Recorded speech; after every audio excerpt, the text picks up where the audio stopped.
Hey all, Melody here, mom of 4 in our blended family of 6, and today I want to talk to you about math curriculum and different options that are out there. So I have a small handful of different curriculums to show you briefly so you can have some ideas of what you could choose from. Stick around and let's take a look at some math curriculum together. Now, of course, this stack of curriculum is relatively small as to what math is out there. There are so many different math options. If you're looking across the board, secular and faith-based curriculum, there's a lot more. I do try to stick with secular materials. One of the options that I'm looking at today, I did get from the public school. I haven't used it before because I was under the impression that it was a faith-based math curriculum, which usually in math, we use the term faith-based loosely because it's math, right? But this particular one was story-based, so I was a little worried about it. But I am looking at their older grade levels. I've looked at this material. I've not read it cover to cover, so if there's some kind of biblical referencing in there, I might have missed it. But for the most part, I would consider the curriculum we're going to look at today to be reasonable for use in a secular homeschool environment. There are many different types of approaches to math. There are many different math programs out there. And I find it's all about knowing where your child's at, how they learn, what works well for them. And I hope that taking a glance at these can help narrow down some ideas for you. Now, before I take a look at this curriculum at all, I just wanted to mention that you don't have to have a math curriculum to teach math. If you want a math curriculum, many options, like I said, but it is not required, particularly for elementary math. If you're looking at elementary math and you want to do math through gameplay, the sky's the limit on the games that are available for math. There are online games, there are hands-on games, there's so many games for math. I would argue that it is more important in the elementary years that your child learns a love for math than they are able to sit there and complete a bunch of math worksheets. Yes, the skills are necessary. I just believe that they will gain those skills if they have a passion for it faster than if they're being forced through it. Now, I say this as a parent who has definitely forced my children through some math, and I've seen the results. I have one child who we spent a lot more time making math fun. She likes math. I have another child, my older one, we'll call her the homeschool experiment, also known as the prisoner. We pushed through a lot of math. We pushed through a lot of curriculum. Like, you have to get this done. We have to get through it. She hates math. And frankly, she's actually pretty good at math. That's the one subject area that she has to work harder on than some other subject areas. But because she has to work a little bit harder on it, and because she doesn't like it, she has this idea in her head that she's bad at math, which is not true. But undoing that has proved to be a lot harder than if I had approached it differently from the beginning. So I kind of screwed myself over, and also her in the beginning. So we're imperfect. I'm an imperfect person, imperfect homeschool mom, but I learn, live, try and do better. And I'm just sharing that little tidbit with you for food for thought. So do with it what you will. First, aside from gameplay, I'd like to look at just 2 things for elementary math that we're talking about just before. When I think of high school math, I think of pre-algebra and up. When I'm thinking of the basic math levels, we're looking at these 2 materials right here. I've got Beast Academy, which I have a full review on if you want to take a look at it. It does have an online option. These are the comic book based guides that are with it. And then they have practice guides that have the math problems in them.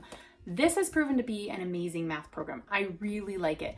We did use Math Mammoth for quite a while. I don't have those materials anymore to show you. Math Mammoth is a very intense math. I wouldn't say it's more or less intense as Beast Academy. I would say it's more serious in that it's not a lot of fun. So I liked it because I just like math like as a puzzle. You solve the problems and I'm happy to do that. My kids like things a little bit more colorful, a little bit more fun. And so Beast Academy worked a lot better for them than Math Mammoth, but I would say they're equally quality programs just depending on what you're looking for. So even though I can't show you two, there's my first two, Beast Academy and Math Mammoth. Another little thing that I picked up randomly at Walmart, of all places, was everything you need to ace math in one big fat notebook. Now, I got this as a math supplement, not intended as a math curriculum, because, I just lost my bookmark, because I liked how colorful it was. I liked how it was kind of just like a simple review, fun material. Let's see if I can open it up.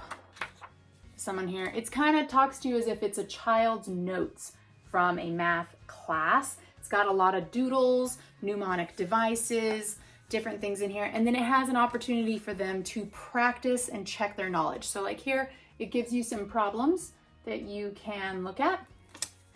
And then you flip it over in the back and you can check your answers. Now, even though I got this as a supplement, and I don't think it's considered like a curriculum, like a formal curriculum, 100% I think you could use this for your math and be good with it. And it was, let's see, it says it's $16.95, so $17 off the shelf. And you've got everything you need to ace math in one big fat notebook. If you wanted to combine this with games, I think you'd be golden for elementary math if you wanted to take the time to look through it with your child, or maybe they would like it all on their own. So again, there are dozens of math curricula out there. I'm only showing you a couple that I happen to have on my shelf for elementary math. What I wanted to spend a little bit more time looking at with you was specifically pre-algebra math, which some would argue is like late elementary, junior high math. Some would argue it's high school math. It's kind of like the in-between pre-algebra. So I have 4 different pre-algebra items I wanted to show you real quickly so you can see them side by side, compare them, look at the difference. The first one is just the next book in that series. I had the Everything You Need to Know, or Everything You Need to Ace Math in One Big Fat Notebook. Well, they have Everything You Need to Ace Pre-algebra and Algebra in one big fat notebook. So it's the same concept. It's got definitions, diagrams, doodles, quizzes to recap everything. I got this one at Barnes & Noble. Again, $16.95 or $17. And you could use this for pre-algebra and algebra if you felt comfortable going through this with your child, or if you felt that they were confident enough and they caught on to math quickly, going through this with them by themselves. I feel like depending on where your child's at in math, something simple like this can feel a lot less overwhelming than a whole big notebook where they have to do a lot of problems. Because does it really matter if they complete pages and pages of math problems?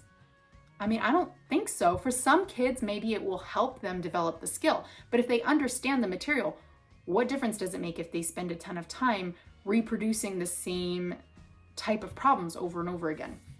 So this one is just like the other one. I like it. It's fairly simple. It's colorful, pretty straightforward. I mean, if they wanted to, they could write in it, or they could just have their own notebook.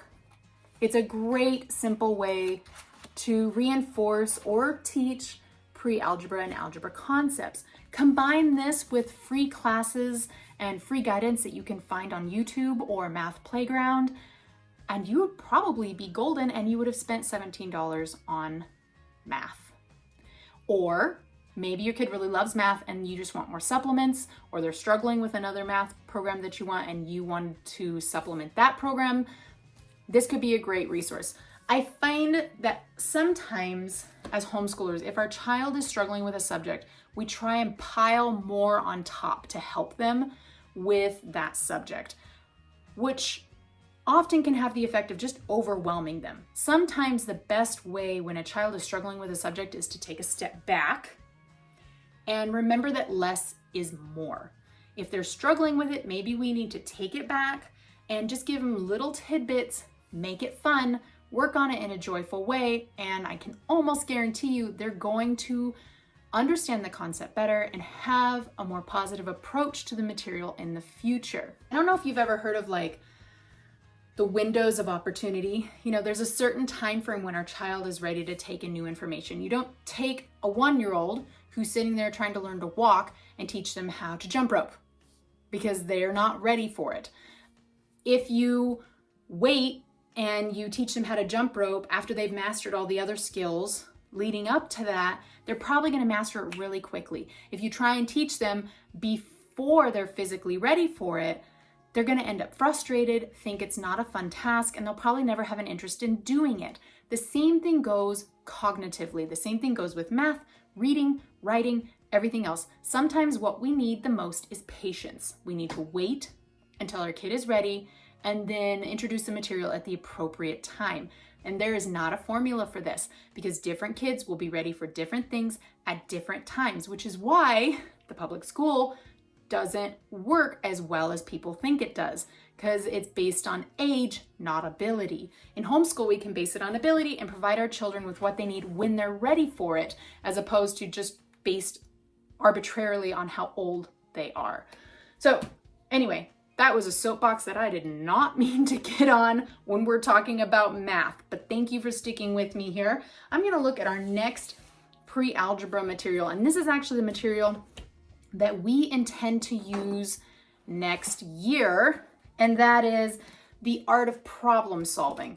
I do have a full review on this one. If you want to take a look at it, you can click the video on the art of problem solving down in my video playlist. This one does have a solutions manual, not really a teacher's manual. It's fairly thin. And then it has the student guidebook, which is fairly thick.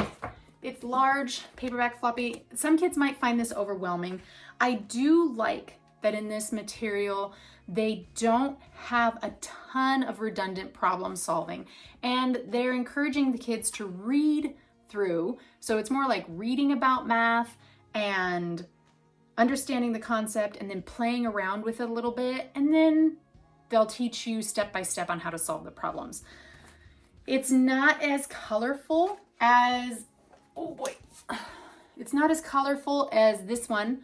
It's pretty simple. It's kind of got some purple tones to it. But if you have a kid like mine, the prisoner, she actually really liked the way this was put together. It was straightforward. It told her what she needed to know. It gave her an opportunity to practice it on her own and work through it. And that works really well for her. And so this program also comes with an online option. It is considered, as far as math skills, if your child masters this, they are more than ready to move on to the next math level. It is definitely thorough and has the things that they need. It does come with free videos, or you can enroll in their online courses if you're not comfortable with teaching pre-algebra. So we have everything you need to know in pre-algebra.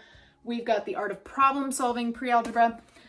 And then we have Life of Fred. Now this is the one that I'm not 100% comfortable with saying, like, I don't want to put my secular curriculum stamp of approval on this one, because when I first looked it up, the first place I found it was christianbooks.com or something along those lines. It was a faith-based website that was selling these. And when I looked it up, it said that there were some references to the main character, Fred, in the book, saying his prayers at night or going to church on Sunday, something about that. Now, I believe those were in the elementary level math, but the religious reference was very limited, to say the least.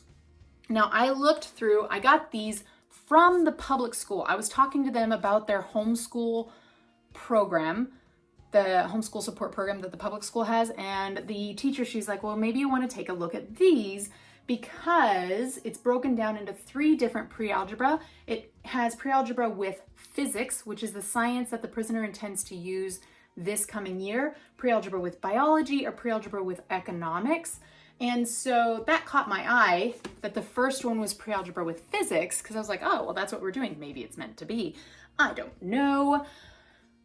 But I started looking through it, and the teacher, she's like, I haven't seen any faith-based references in here, so it's fine. And the first thing that I noticed was in the very front, it says, to the greater glory of God. So I was like, I don't know about that one. But I've read through it, not cover to cover, but probably, I don't know, the first few chapters of the book, and I found 0 faith-based references. In addition to that, at this point in time, we're at pre-algebra. My child is old enough to recognize those types of things, understand them for what they are. I'm not worried about like sneaky indoctrination or anything like that. The references, if they're there, are going to be limited, and she's old enough, she can handle it. It's not a big deal. So I did show these to her. It's called The Life of Fred, or they also have The Secret Life of Fred, I think. Or is it all just Life? No, it's all Life of Fred by Stanley Schmidt. This is a story-based math. I cannot tell you how many people over the years have told me I should try this math with the prisoner because it's story-based, and I always tell them she loves literature-based things, and they're like, Life of Fred. I looked at it. I thought it was religious. I was like, whatever, I'm not even going to look at it.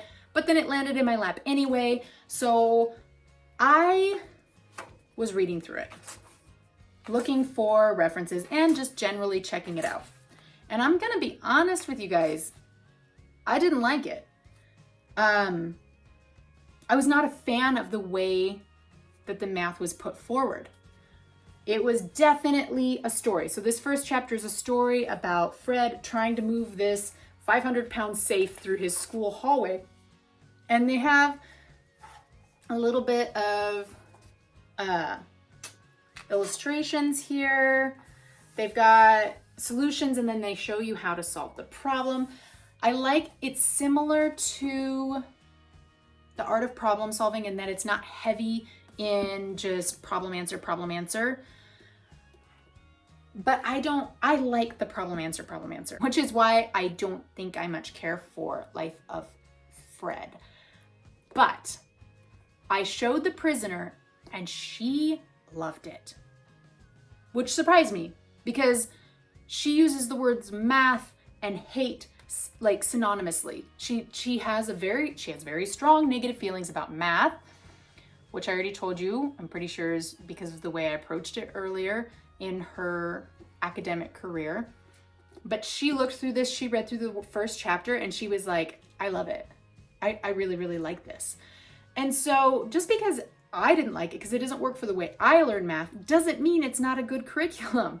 If she loves it and she's enjoying doing it, then she's probably going to get more out of this than, let's say, something like this, which we'll look at in just a second. It is Algebra 2, yes, but it's what I had on my shelf to show you for comparison purposes. Unfortunately, because of our situation, I am not able to switch her math at this point in time. But if you can, and you find a curriculum that works, just switch it when you need it. Don't keep doing something because it doesn't work. She said she liked this one okay. She's like, it's fine. I'm okay doing it. I'm happy to do it. But when she told me she loved this one, I was like, maybe we should switch. And I realized that I am not able to do that at this time.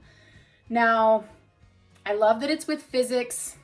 If you have a child that likes stories, like literature-based things, or you want to sit and read a story with them and do math that way, it's my understanding that Life of Fred has math books from the beginning on up. And so I just wanted to give you a quick glance at this. This one is pre-algebra with physics. The next one is pre-algebra with biology. And then the last one is pre-algebra 2 with economics. Is that right? Yep. So the pre-algebra series, it's a 3-book series for pre-algebra. I'm not entirely sure how fast they're meant to go through, but you can go through as fast or as slow as you want to, right? It's your house, your kid, do what works for you. And if you have used Life of Fred and you have an opinion on it as far as secular, not secular, worth using, not worth using, please drop a comment in the box below and let us know what you think. More feedback is always appreciated. Now, it was suggested to me that I could use this as a supplement to this math, but I'm probably not going to do that because we have a lot that we're doing this year. And like I said earlier, when you start adding supplements in, sometimes it's great, sometimes it works if you're really focusing on something, but if you're just adding more to do, more to your plate, it's not probably going to help her like it more. Now, if we get into the year and we're doing the art of problem solving and she just starts hating it, I will probably make more effort to make a change to this. If you haven't watched my other videos, I am homeschooling after divorce. And so my ex-husband, the children's biological father, does get a say in what curriculum we use, which is why I say we can't switch at this time. And it can be very challenging for us to switch curricula. But most people don't have that problem. And so I say, if you don't like it, leave it. If you don't love it, leave it. Now, just for comparison purposes, I have this Algebra 2 math. This is an Algebra 2 program that's used in the public school. So I know it's absolutely secular. I have not used it, but I wanted to show it to you in comparison for these literature-based math programs as opposed to what your kids are looking at for public school. These are very, literally and figuratively, black and white. We've got, it's hard to hold this up because it's all floppy. Normally I would lay it down flat and show you guys, but I don't think this one is as important. It's just a lot of problem solving,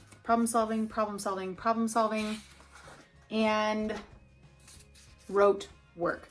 So if I was choosing to do math, just for my own personal joy, or if I had to take a math class, personally, I would like this kind of math. So I know there are people out there that do. I know there are kids out there that would get a lot out of this. And Math Mammoth and this Kendall Hall Illustrative Mathematics, these offer that, and as well as many other programs. But comparatively speaking, if your child does not like that repetitive problem solving, I'm hoping that these other programs that I'm showing you, Life of Fred, Everything in a Big Fat Notebook, and Life of Fred, Big Fat Notebook, and Art of Problem Solving are some alternatives that if you haven't seen before, you have now. And I'm giving them to you as food for thought.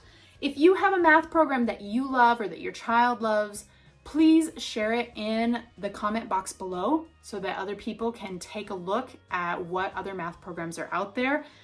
I understand that this is a limited stack of programs, but it's always nice to see a few. If you have any questions about these, let me know. Make sure and follow us over on Instagram at Homeschool Happy Hour so that we can interact and share with each other different curriculum ideas. And I will catch you next time.